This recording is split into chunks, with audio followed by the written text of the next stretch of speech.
Well, if you ever needed evidence that dinosaurs fighting any military force could only work with weak logistical writing, here you have it. Before I dive into Primitive War, if you enjoy what you hear in this video, then please like and subscribe to help build this kingdom. Primitive War takes place in 1968 Vietnam. After a small dispatch of Green Berets goes missing, a special recovery unit, Team Vulture, is called in to investigate. Led by Sergeant Baker, the team immediately finds evidence that something's amiss, and that something turns out to be dinosaurs. Now that the Vietnam War has gotten worse, the team has to try and figure out how these dinosaurs got here, if they even did, and if they can stop them before they become a global problem. Hold on, you said weak writing. Break down the movie, Albeleo, come on. Hold on. I said weak logistical writing. Yeah, it doesn't take a rocket scientist to figure out that this is just Jurassic World's terrible subplot about militarization of dinosaurs. And the logistical issues immediately become apparent. This is what I was talking about. You see, I'm not sure if you knew, but dinosaurs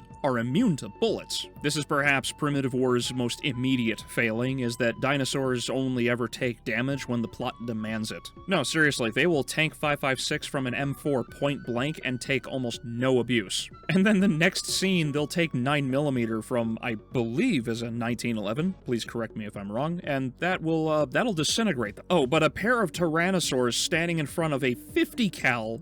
No, not a problem. Yeah, it's hard to take the story seriously when the threat has plot armor. And no, it does not help that all of these soldiers would miss the broadside of Alderaan. That is, if these guys would even shoot their guns, half of these soldiers stand in front of dinosaurs mouth agape wondering what to do. I'm sorry, I don't care what kind of predator it is. A Tyrannosaur, Utah Raptor, Destiny, it doesn't matter. Shoot first, ask questions later. The logistics really are the biggest source of contention for this movie, at least for me, because otherwise the premise is really fun. Two of my favorite movies from different genres are just military forces being hunted down by some sort of force. And you have the extra added bonus of the communists being both the villains and getting slaughtered by dinosaurs. It's a win-win. Logistical errors aside, character writing is what carries these movies so often. And in this case, they don't do a half-bad job. It's nice walking out of a theater and remembering most of the characters without having to look up everybody on IMDb. Leon, Keyes, Miller, Sophia, that one guy who tells cunts to get fucked. And much of that is not only because the characters' names are repeated throughout the movie, but of course there are moments where the characters connect. Something that a lot of movies and shows just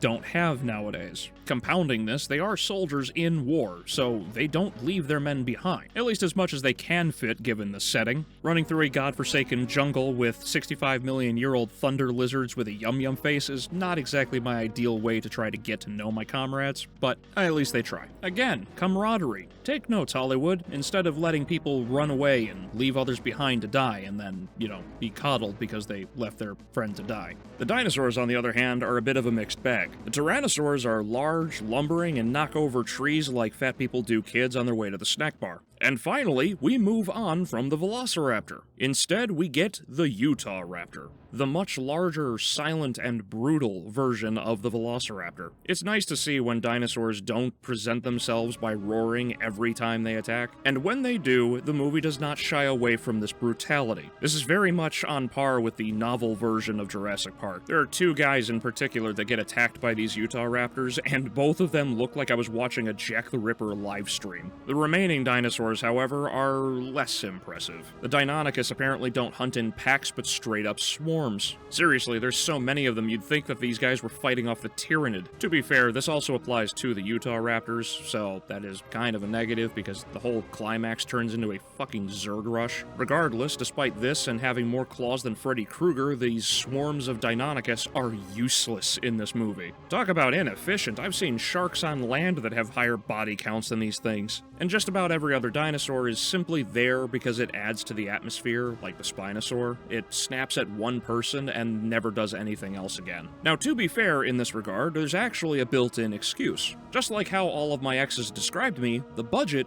is impressively small. Yeah, all the raving praise that Godzilla Minus One received for its tiny budget, this movie beats it out. As far as I could research, the budget for this movie is only $7 million. Yeah, you heard me. $7 million. The majority of which had to have been put into the dinos, because large, small, whatever, the dinos look generally pretty damn good. This isn't to say it's flawless. There definitely are flaws. There's a couple moments where you're like, ugh, I could do better. For example, when Team Vulture annihilates a Viet Cong base, some of the guys that get shot, the plume of blood that's supposed to come out looks...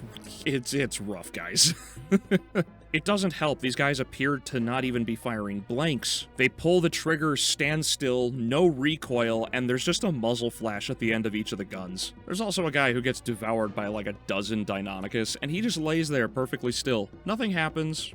They just CGI the dinosaurs around him, and it's like, okay, guys. There isn't much else to say about the movie. The pacing drags throughout that second act, but that's really about it. And at $7 million, Primitive War is just a higher budget, better executed, all-day themed Saturday Sci-Fi Channel movie. And I get the buzz around it. A lot of people are in love with the premise, because it's a simple movie. Hallelujah. However, I don't think the wild praise is deserved. The movie is littered with faults in the same way Fantastic Four was. So while I understand why everybody's kind of losing their minds about it, realistically, it's just a decent cheeseburger.